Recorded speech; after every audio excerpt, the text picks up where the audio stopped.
নওশাদ সিদ্দিকী কি জিনিস আর আইএসএফ কি জিনিস কলকাতা জেনে যাবে। ও গাড়ি 2026 সাল পর্যন্ত ওই রকম অবস্থায় থাকবে।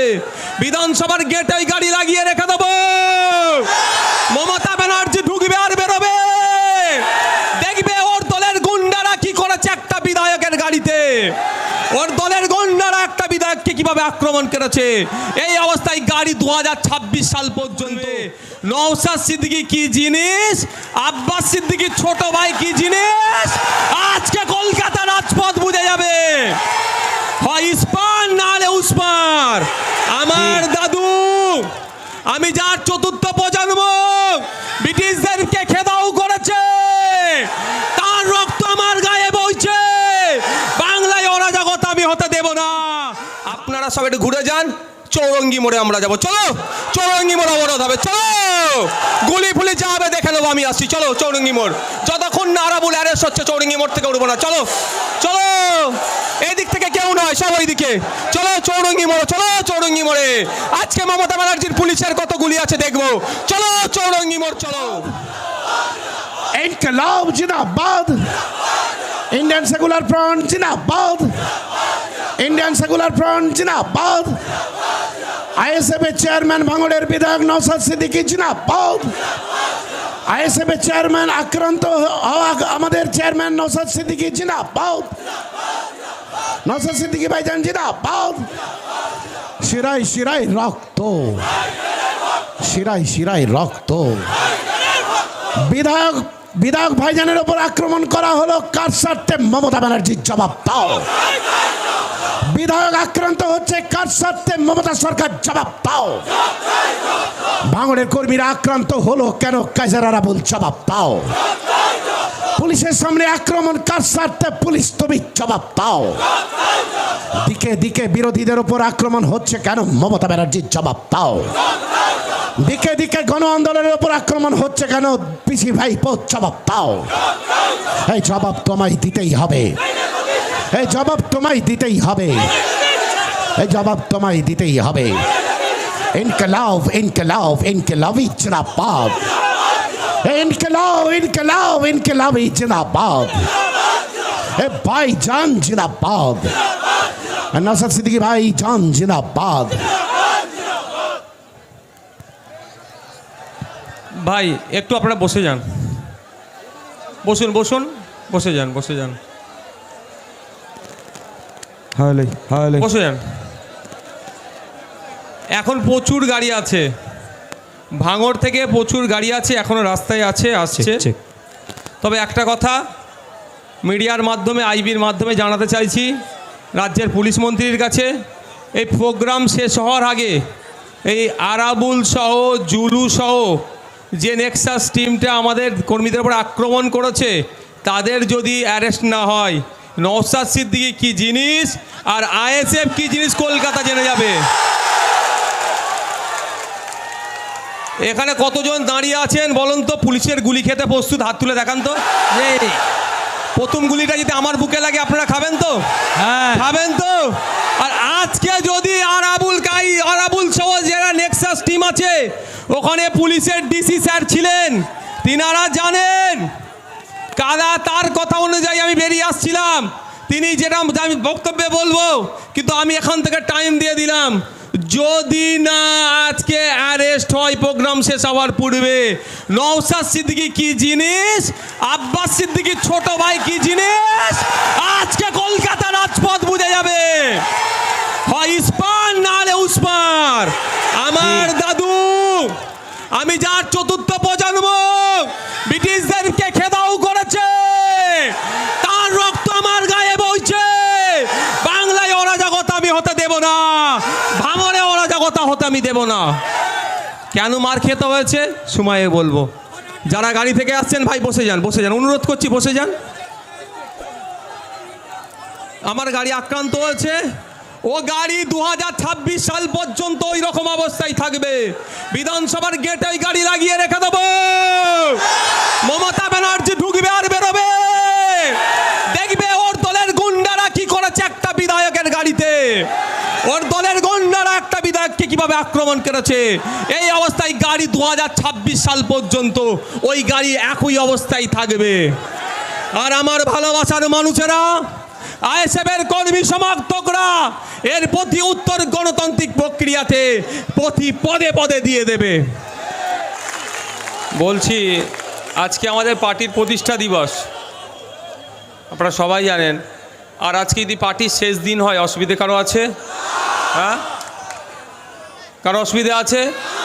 কলকাতাতে পার্টির জন্ম হয়েছে, কলকাতায় পার্টি শেষ হয়ে যাবে। আজকেও দেখবো মমতা ব্যানার্জির বন্দুকের কত গুলি আছে, পারবেন তো নাকি? এখন আরাবুল দা এখনও নাকি ওখানে ডায়লগবাজি করছে যে পুলিশ নাকি বার করে দিল। তো ঘটনাটা একটু আপনাদের জানা দরকার। তো কী হয়েছে আজকে? সবাই তো আর ভাঙড় থেকে আসেনি। ভাঙড় থেকে যারা আক্রান্ত হয়েছে, ভাঙড়ে যারা দায়িত্বশীলের আছে একটু ওপরে তুলে দেন তো তাদেরকে। অনেকে আক্রান্ত হয়েছে, সবাই আসতে পারেনি, হসপিটালে ভর্তি আছে, অনেক দূরে আছে। যারা এখানে কজন এসে পৌঁছাতে পেরেছে তাদের দেখাচ্ছি আমরা। সকালে আমার কাছে গত রাত্রিরে থেকে আরাবুল্লাহ তার এলাকা থেকে উত্তপ্ত করার চেষ্টা করেছিল। গত রাত থেকে উত্তপ্ত করার চেষ্টা করেছে, শূন্যে গুলি চালিয়েছে, বোম ব্লাস্ট করিয়েছে, তারপরেও ক্ষান্ত করতে পারেনি। আমাদের কর্মীর মাথা ফাটিয়েছে। 4-5 জন হসপিটালে এখন আছে। তো শূন্যে গুলি চালিয়ে মুরব্বীকে লেগেছে নাকি? তুমি এসছো কেন? তোমাকে লেগেছে? তাহলে তুমি একটু সাইডে থাকো। বাবা মার বাপকে একটু সাইডে রাখো। এখন যাদের লেগেছে বেশি করে, বা যারা এখানে এসে পৌঁছাতে পেরেছে, অনেকে আছে, অনেক আক্রান্ত। প্রায় 2 থেকে 250 ভাঙড়ের কর্মী আক্রান্ত হয়ে আছে, এর মধ্যে আছে।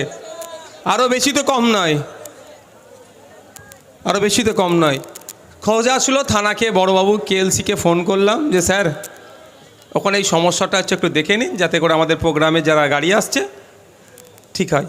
এরা আসার পথে ওখানে একটা চায়ের দোকান থাকে, সব অঞ্চলের নেতারা দাঁড়িয়ে থাকে, একটু একসাথে চা খেয়ে বার হবার চিন্তাভাবনা করেছিল।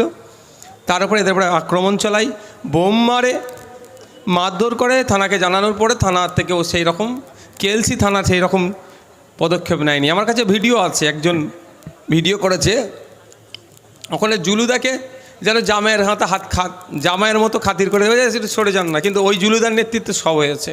পুলিশের সামনে আমাদের ছেলেদেরকে মারধর করেছে। এটা শুনে আমি থাকতে পারলাম না, কারণ আমি লাস্ট নিয়ে তো রাজনীতি করতে পছন্দ করি না। আমার কিন্তু ভাইদেরকে মারবে, আমি এসি ঘরে বসে থাকবো রাজনীতি করার জন্য। আমি রাজনীতির ময়দানে আসিনি।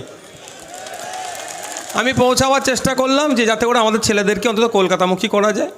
যে প্রোগ্রাম আছে, প্রোগ্রাম স্থলে যাতে নিয়ে যাওয়া যায়। সেখানে পৌঁছে যাওয়ার পরে আমাকে দেখার পরে ছেলেরা, আমি যখন পৌঁছাচ্ছি তার আগে থেকে দেখি ইট ছুটছে। আমি গাড়ি থেকে নেমেছি, দরজা খুলে একজন এসে আমার মাথায় যদি না হাত দিত, একদম বড় বড় ইট, আমার মাথাটা ফাটতো হয়তো। সে হাত দিয়ে দিয়েছে, তার হাতে চোট হয়েছে। তারপরে আমি বলি, এই কেরা ইট ফিট ছুটছিস? চিৎকার চাচামেচি করার পরে ছুটেছে যে কজন ছিল, অল্প একদম লোকজন ছিল, ছুটেছে।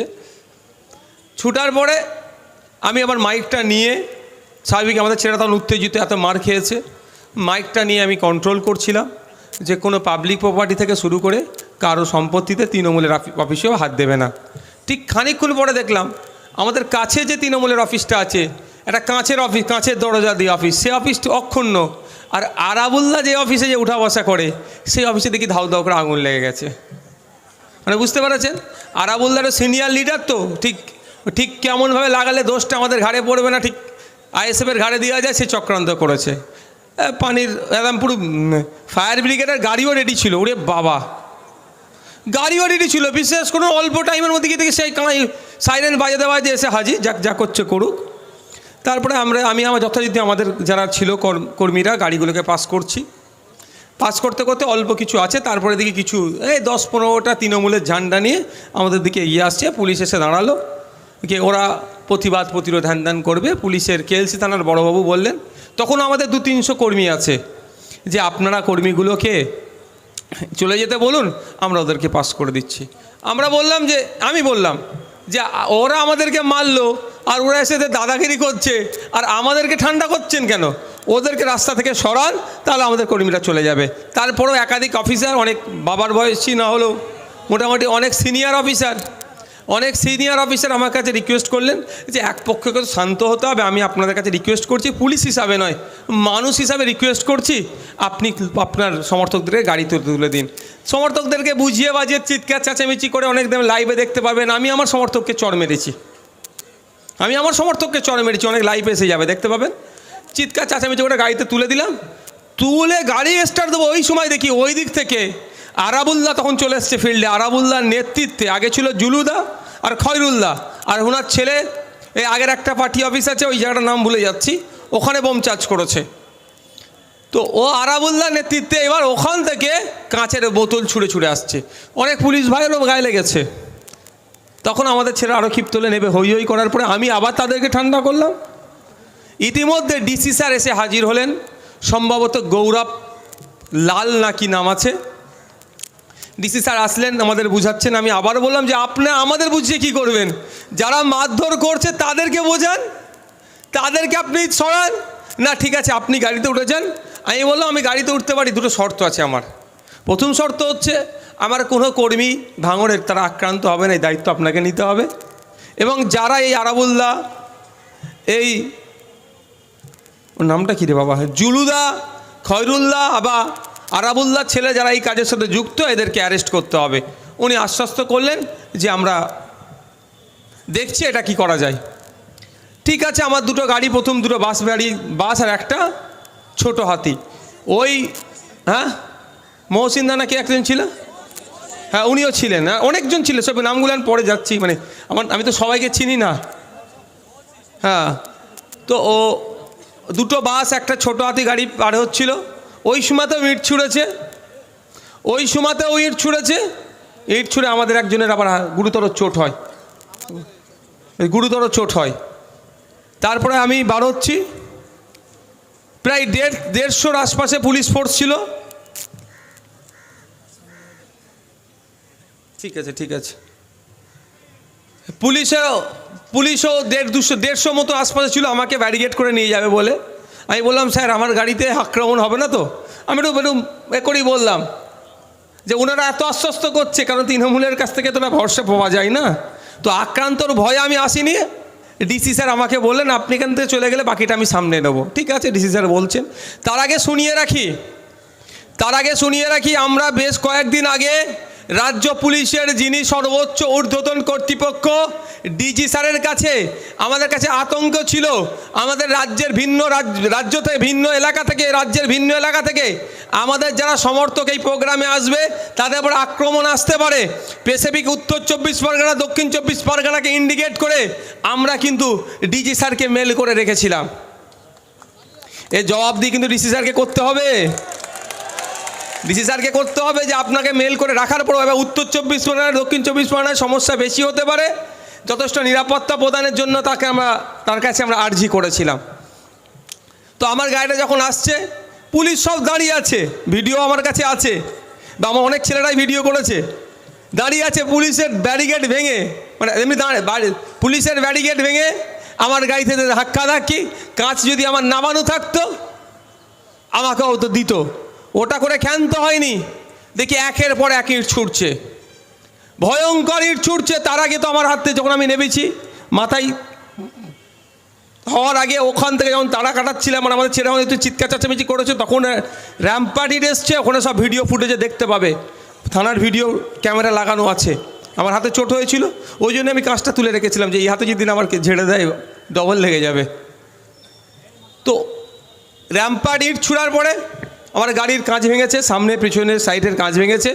আবার একটা ভয়ের কথা ভাই বলছি, শুধু আমি তো গাড়ির মধ্যে ছিলাম, ওখানে ডিসি স্যার সহ যারা পুলিশ অফিসার ছিল তারাও খোঁজ নিয়ে দেখুন হয়তো আক্রান্ত হয়েছে। ডিসি স্যার না হলো, যেভাবে ইট ছুটছে, আর ডিসি স্যারের মাথায় কিন্তু হেলমেট ছিল না, বিশাল ভয়ে পেয়েছিলাম ডিসি স্যারও না আক্রান্ত হয়ে যায়। যেভাবে নির্বিচারে ইট ছুঁড়েছে, একটা পশুর সাথে মানুষ এই আচরণ করে না, জঙ্গলি পশুর সাথেও মানুষ এই আচরণ করে না, একটা নির্বাচিত জনপ্রতিনিধির সাথে যে আচরণ করেছে। আমি এসেছি এখান থেকে আহ্বান করেছি, আশা করব আমাদের বক্তব্য শেষ হওয়ার আগে ওই সমস্ত কালপিটগুলোকে ডিসি স্যার যেহেতু আমাকে আশ্বস্ত করেছিল, এবং যে সমস্ত কালপিটগুলো আক্রমণ করেছে, ওই আরাবুল্লাহ ছেলে, জুলুদা, আরও যারা আছে তাদেরকে অ্যারেস্ট করবে। একটা ভালো লোক তৃণমূলের ওর মধ্যে ছিল, আমি শুধু ভাবছি একটা জিনিস, সে ওখানে কেন গেল? দেখ, সে ভদ্রলোক, তার নামটা আমি নিচ্ছি না, যদিও তাকে আমি ইট ছুটতে দেখিনি, কিন্তু ওই চক্রও তিনি পড়ে গিয়েছিলেন। যাক, আমি আমি বলেছি, সময় দিয়েছি, যদি না এই টাইমের বক্তব্যের শেষের মধ্যে অ্যারেস্ট করে, তাহলে আমি গুলি খেতে প্রস্তুত আছি। আপনারা খাবেন? আল্লাহ বলছেন তো, যে যে ধর্মে বিশ্বাস করেন ধর্মের শপথ করে বলছেন তো, ভিন্ন ধর্মের মানুষ আছে শপথ করে বলছেন তো, আমি প্রস্তুত আছি গুলি খাওয়ার জন্য, হককে প্রতিষ্ঠা করার জন্য আমি প্রস্তুত আছি। এই হককে প্রতিষ্ঠিত করতে গেলে 200 বছর ধরে ব্রিটিশদের বিরুদ্ধে লড়াই করেছে বিরসা মুন্ডার বংশধর এখানে বসে আছে, মাত্র 25 বছর বয়সে দেশকে হক প্রতিষ্ঠার জন্য নিজের জীবনকে উৎসর্গ করেছে। শহীদ আশফাকুল্লাহ খান 27 বছর বয়সে নিজের জীবনকে উৎসর্গ করেছে। প্রফুল্ল চাকি 19 বছর বয়সে নিজের জীবনকে উৎসর্গ করেছে। শহীদ ক্ষুদিরাম বসু 18 বছর বয়সে নিজের জীবনকে উৎসর্গ করেছে।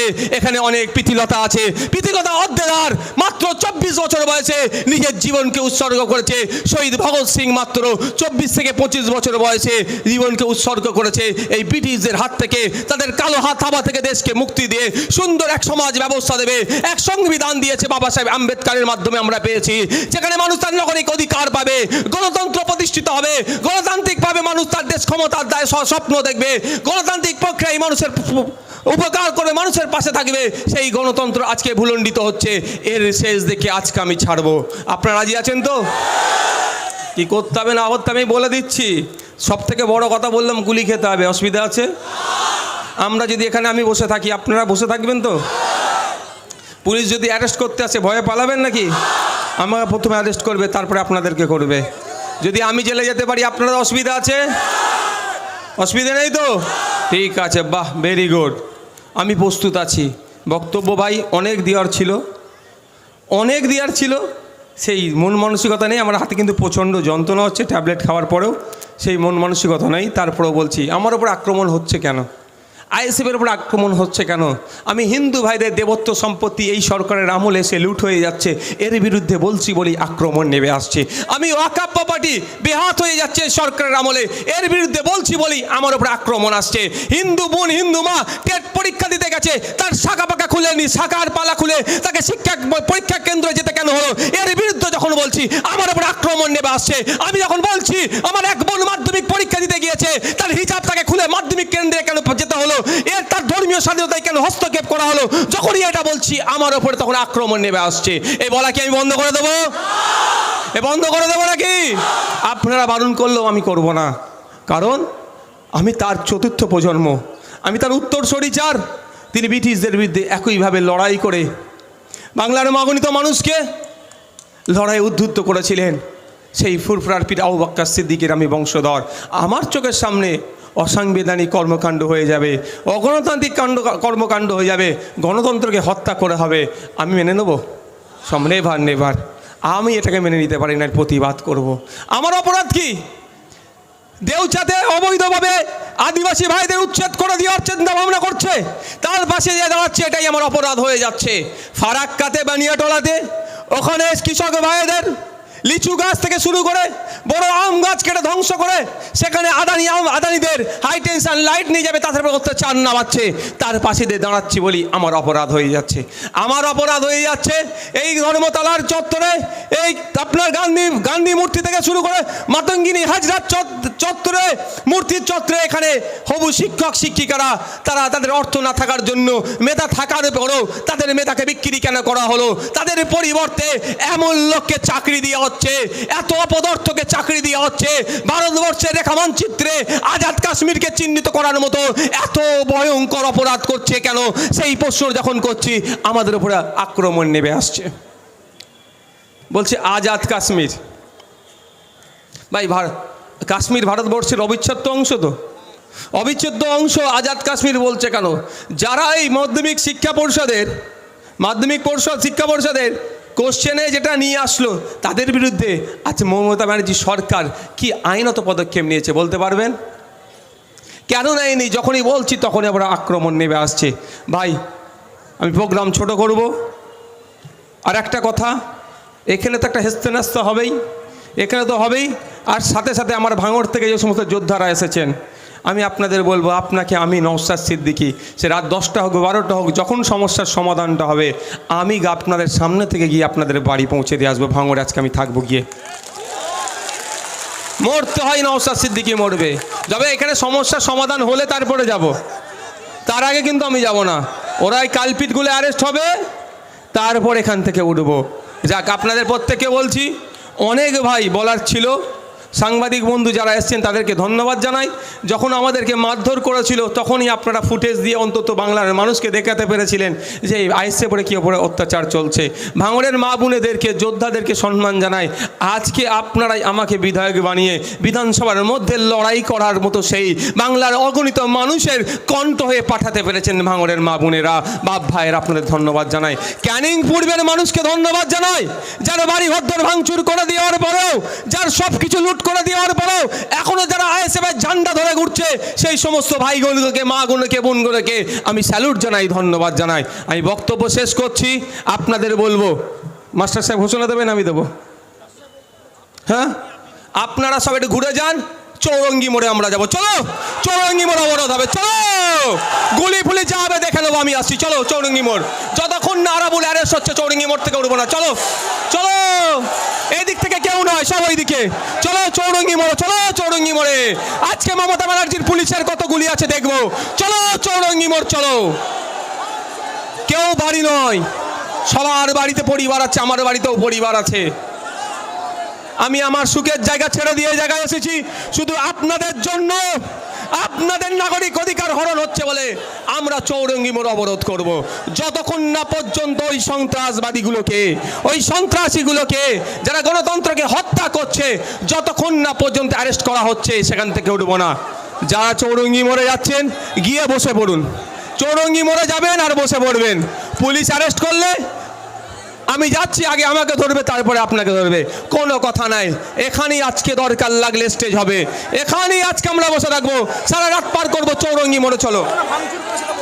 আর একটা কথা আমি একটা কথা বলে রাখি, বাস থেকে শুরু করে কোনো এই যে অনেকে যা ঠুকাঠুকি করে বাস গেলে এইসব করার দরকার নেই। আমরা শান্তিপ্রিয়, গণতান্ত্রিক অধিকার অনুযায়ী আমরা ওখানে বসবো। কোনো পুলিশ প্রশাসনের সাথে আমাদের কোনো ঝগড়া লড়াই নাই।